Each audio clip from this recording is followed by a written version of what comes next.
Tu savais que la barre de recherche de Google mesurait 20 cm? Tu savais que 8,5 milliards de personnes appuient sur ce bouton en même temps que toi? Tu savais que 0,8 g de CO2 sont dissipés depuis le data center dès que tu appuies sur ce bouton? Et tu savais ce qu'il se passe quand tu fais une recherche Google? Ah non, c'est vrai. Pas cette fois. En analysant depuis le menu inspecté de ton navigateur, on ne voit qu'une search bar, comme il l'appelle. C'est totalement classique. Et oui, c'est assez évident d'un point de vue de sécurité. Ça paraît peut-être pas comme ça, mais montrer l'étendue du code et surtout les fonctions utilisées s'ouvrirait des portes incroyables au cœur. C'est venant de Google, ça pourrait causer des pannes mondiales pour nos réseaux sociaux. Et oui. Et le plus important, c'est pas ce qu'on voit là, c'est le backlog, la face cachée de l'iceberg. L'étendue de nos recherches. Qu'est-ce qu'il se passe réellement quand on fait une recherche internet? Déjà, d'un point de vue théorique, on sait que notre URL devra envoyer deux requêtes. Une pour le serveur et une autre pour confirmer le certificat. Ouais, tu sais là, ce truc là qui permet à ton site web d'être en HTTPS. Mais avant tout, il faut savoir qu'un ordinateur ne comprend pas une adresse URL standard. Tout ce qui commence par 3W ou ce qui finit par un nom de domaine, c'est remplacé par une adresse IP. Pour Google, c'est le fameux 8.8.8.8. Cette fameuse IP où tes profs d'informatique te demandent d'envoyer la requête ping pour t'apprendre le PowerShell. Et quant à lui, ton PC il est vachement intelligent et il anticipe chaque fait et geste à l'avance, en vérifiant chaque URL présent dans le cache de ton navigateur. Il convertit l'URL en IP, et comme il comprend l'adresse IP, ça lui permet de pouvoir t'afficher ton site internet préféré. En prenant l'exemple de YouTube, dès que tu vas taper l'URL, le cache de ton navigateur va checker si tu as été dessus dernièrement. C'est pour ça que quand tu as de gros problèmes sur ton navigateur et que tu vides ton cache, tu dois retaper manuellement chaque URL parce que tout ton historique a été supprimé. Et si c'est ton cas et que ton navigateur ne possède plus l'URL de ton site depuis le cache, alors cette fois-ci c'est ton PC qui ira jeter aussi un œil à un autre cache.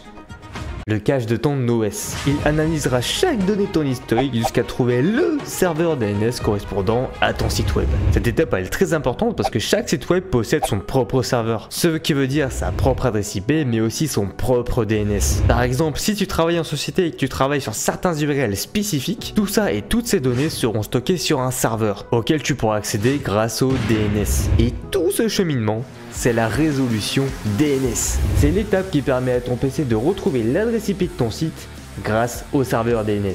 Et dis-toi que tout ça, ça se passe en seulement quelques secondes et que dans 99% des cas, c'est tellement bien fait, le système est tellement bien conçu que ça fonctionne. Mais attention, je t'ai dit 99%, mais si tu fais partie du pourcent restant, alors ton PC devra envoyer une requête au résolveur DNS. Coucou YouTube, où es-tu? Sauf que si ton DNS envoie valser ta requête, c'est le résolveur DNS récursif qui rentre en jeu. En quelques mots, le DNS enverra valser tellement fort la requête que le serveur récursif aura l'obligation de rechercher un serveur de nom autoritaire, un serveur maître en gros, ou un cache de DNS dans le seul but d'envoyer une réponse positive à ton PC. Finalement, c'est un peu comme un secrétaire. C'est un peu le même type d'élévation que quand t'as essayé de faire au téléphone et qu'ils te disent « Attendez, je vous passe mon responsable ».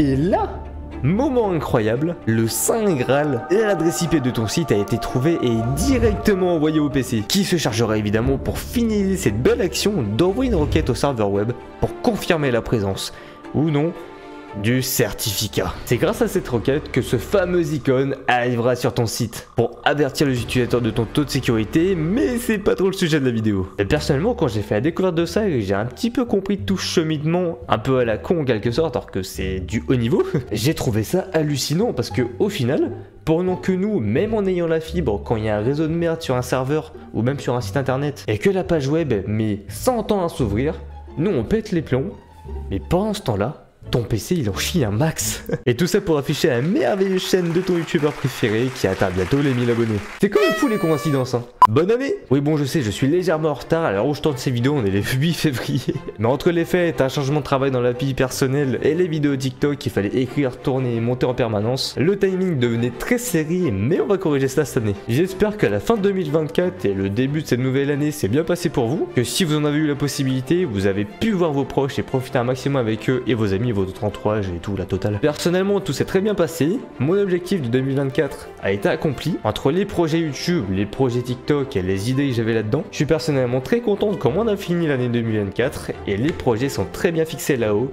On va tout péter cette année. J'espère en tout cas que cette nouvelle vidéo vous a plu, que la première de la nouvelle année était quand même assez bien faite.